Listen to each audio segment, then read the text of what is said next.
Hey, folks. Yep, that's right. Yeah, I'm back again. That's right. As I told you from last week, back. It's your man, Adolphus A.D. Moore, high top NRG Stadium, where today's contest, the noon contest between the Houston Texans versus the Carolina Panthers in the second preseason game. And the Houston Texans tied their, bring their their preseason record to 1-1. They defeated the Carolina Panthers today, 20-3. And I'm not going to get into. I'm not going to get into none of the statistical things about this game because it's preseason. A lot of things. A lot of players got got chance, got to play. But I thought the Texans today were very concise, methodical, and to the point. And as Coach D'Amico Ryans has intimated during this presser with the press this afternoon after the game, he was pleased with all phases of it. I'm personally was pleased with the offensive line play. Yeah, it's still a work in progress, but it's a work in progress that I think fans can really feel good about. I honestly think that they can really feel good about this situation and how the Texans are coming by how this line is coming together. Starting lineup today, obviously you had just quickly. Let me see, Ariante. Let me go back. Let me double check. Check my Ariante Ursay. Right tackle, and Blake Fisher was the let's see, Blake Fisher was right tackle. Ariante was the left tackle. You had the guards. Let me see, Jake Anderson was started today. Ed Ingram and Laken Tomlins were the guards, and I thought they were efficient for the two series that they played. That they were they acquitted themselves quite well today. In particular, Blake Fisher, because I've been a little bit. I just hadn't felt comfortable. I thought Blake would have stepped in coming back from his second season, having been having some part of the offensive line, and probably just had a slow start. But whatever the case, because last week I know he had a lot of pressures. He had a lot of things going against him that probably didn't grade out well as far as the Minnesota game was concerned today. I'm not sure how the coach is going to grade his film, but I would think Blake had no pressures today. If you go back to Pro Football Focus, Blake was, zero. He just, I think he had accorded himself well. He stood in there quite well, and for that, I just got to tip my hat off to the young man. I'm pretty sure that he had heard it, whether he was listening to the outside rumors or not, and he probably didn't. He probably just put his head down and just went to work. And today, today he actually bowed his back and came out, and I thought he looked doggone well. Look darn good today. In the series that he has been out there, and the run, he was effective in his pass blocking, because I think that's where a lot of some of the disappointments have been on Blake was about his pass blocking skill. But today, I think the young man accorded himself quite well. Obviously, he's going to be part. I still think he's going to be part of the success the make or break of how far the Houston Texans going to go and how far C.J. Stroud in his passing attack, how far is this running game going to go today. Not only today, but in far as the season go and the future go. So as the whole overall cohesive effort of the offensive line today, hats off to them. I thought they quartered themselves quite well. The defense was the defense today. The Texans defense, they're starting to be that stamp. They're really starting to go out and starting to say enforce their will on the other teams. Yeah, I understand this is preseason. I understand he was only out there for a couple of series. But the fact that the Texans today, in fact, if it had not been for a holding penalty on Will Anderson, Stingley would have had, would have been recorded with an INT right off about the second and third play of the ball game. But for some reason, they thought that Will Anderson was out there holding. Okay, I'll let it go at that. I'm not going to bang the officials too hard today. They're in preseason mode just like the rest of us. So anyway, that situation being what it is, but the Texans still was able to turn the Carolina Panthers back, and so they're work in progress. But both sides of the ball, both sides of the lines of scrimmage today for the Houston Texans, I applaud. I'm not gonna. Yeah, there's always something to go back to, and I'm pretty sure if I was sitting down with the coaches tape and the coaches right now, there'll probably be a few things in there. But for the most part, the number one defense did not allow the opponents to get to the end zone. So that's the bottom line. They kept them from scoring, not even a field goal, because they didn't get a field goal till late. So now with the second unit came in there, so they were efficient, effective, and came in, got the series done, got the work done, and they went to the bench and pulled the shoulder pads off. So we can say that.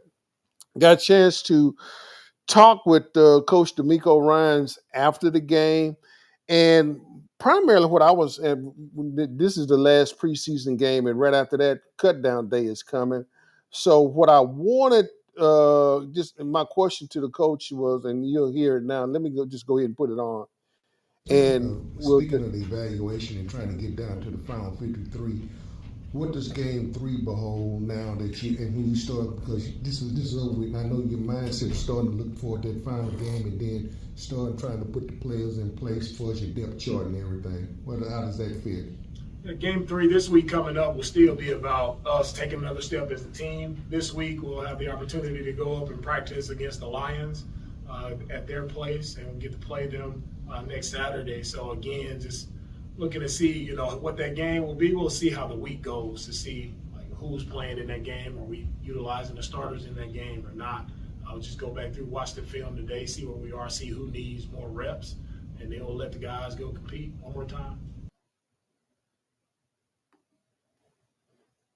Yep, that was Coach D'Amico Ryans. Just as he stated, and folks, I will be quite candid with you. I doubt it. You won't see very many starters, if any. And I'm not saying a whole lot, but I'm probably sure you can probably count the starters on maybe one hand. That's probably going to see the field this coming Saturday in Detroit. Now they are going to have a joint practice with the Detroit Lions Thursday.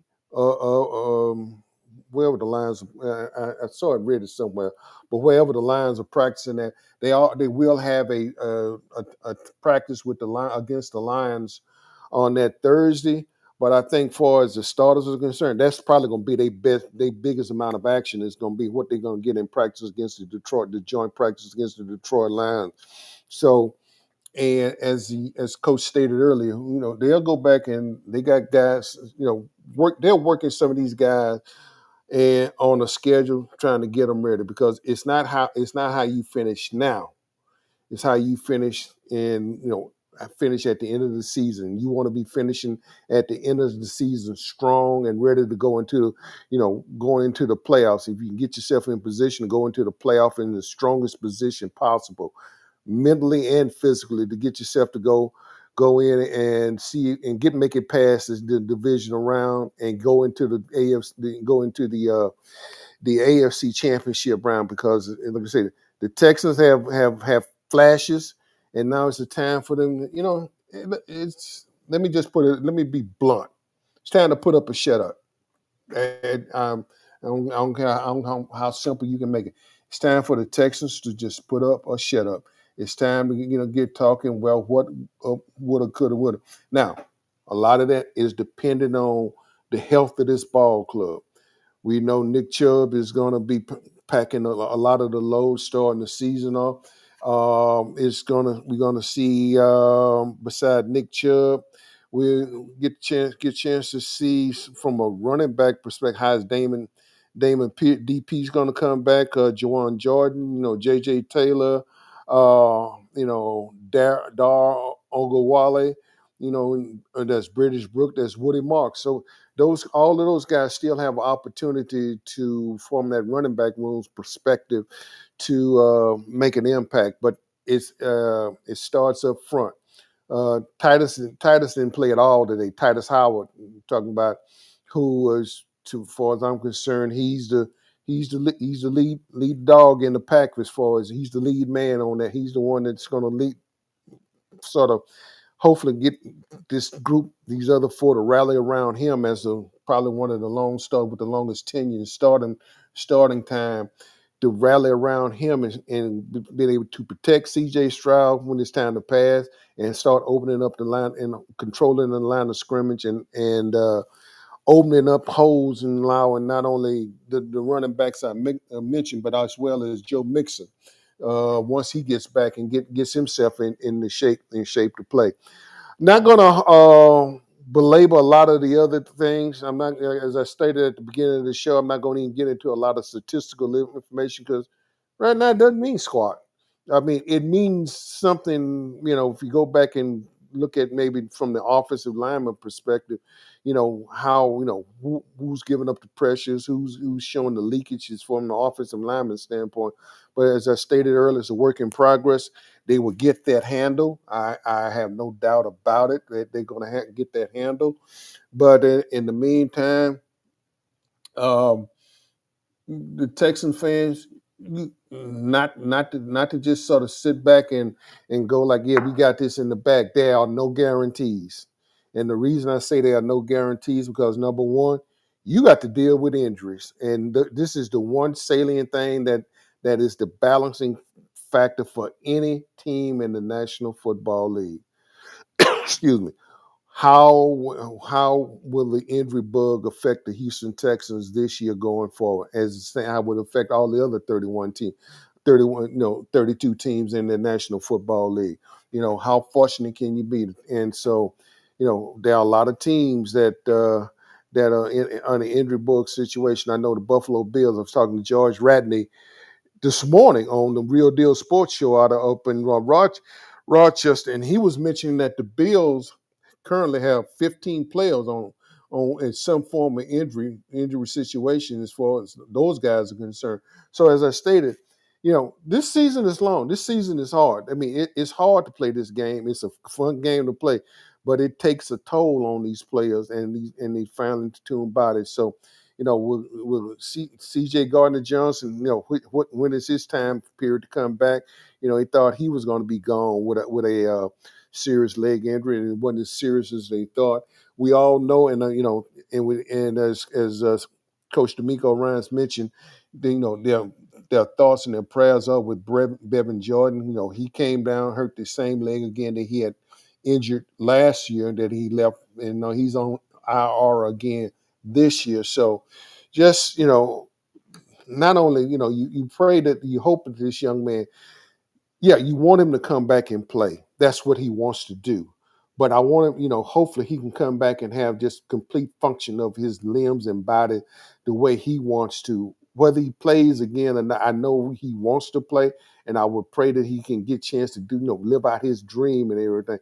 But as long as he can just come back and have complete functional use of his body, that's what we want.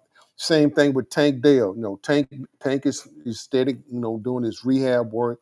You won't see Tank this year. I seriously, you won't see at all.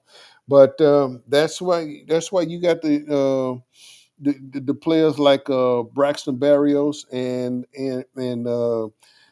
Barrios and Jalen Noel today. I thought Noel on couple punt returns, even though there was a penalty on it, showed some swiftness about him, and getting the punt and getting upfield. So and hopefully we can continue to see that. And so as I get ready to wrap this up, I'm up still with one of the last of the other than the folks, the sanitation staff that's clearing out the trash that was left by the few folks. I'm not sure. I forgot what the unit total was, but I think we had more empty seats than we had fans in the seats today, which was to be expected. It's a preseason game. But anyway, I'm about ready to hop out of here, folks. I just wanted to give you a little taste, give you my observations on what I thought about, as far as the Texans are concerned and where they're heading. I think this week things will continue to improve. As Coach Ryan said, he was improved. He was impressed by both sides of the ball, particularly the defensive and offensive line, and particularly the offensive line, the progress they are making. So we'll continue to see how that works. Next week, Saturday, the last preseason game, and then that following week, I want to say the 26th is cut down day, and that's the day that some guys, and like Coach Ryan mentioned in his presser today, it's going to be tough for some folks that put a hard effort in there. As he stated, he would love to keep them all, but he can't. So he's going to get the best 53. Well, in this case, we pretty well know a majority of what that's both well, particularly the defensive side, the backup, the depth chart, and where all that's concerned. It's going to be on the offensive side. It's going to be some struggles at the running back room. It's going to be some figuring out the final people that's fitting pieces to fit it in place as far as the running back, how that's going to fall out, and also the secondary, because the backups as far as the corners and the safeties, and how all of that piece is going to fit in as far as this mosaic of what the Houston Texans 2025 is going to look like. So without further ado, this has been your man, Adolphus A.D. Moore, high top NRG Stadium, getting ready to sign off, getting ready to go take it to the house. It's been an interesting day, and I hope you all have a good rest of the day. I'll probably go try to, if there are some, pretty sure there's still some more preseason games I might just take a gander at. Otherwise, folks, be careful, be safe, take care of yourself. Ciao, I'm out. And stay tuned next week as after the Texans take on the Detroit Lions. You'll see me pop in again for about the same amount of time, if not a little less. My observation on what's the Texans will, and as far as their, my opinion and my redress as to how they performed and getting ready for the regular season when it's September 7th when they take on the Los Angeles Rams at SoFi Stadium. Without further ado, your man, Adolphus A.D. Moore, signing off. Ladies and gentlemen, ciao. I'm out.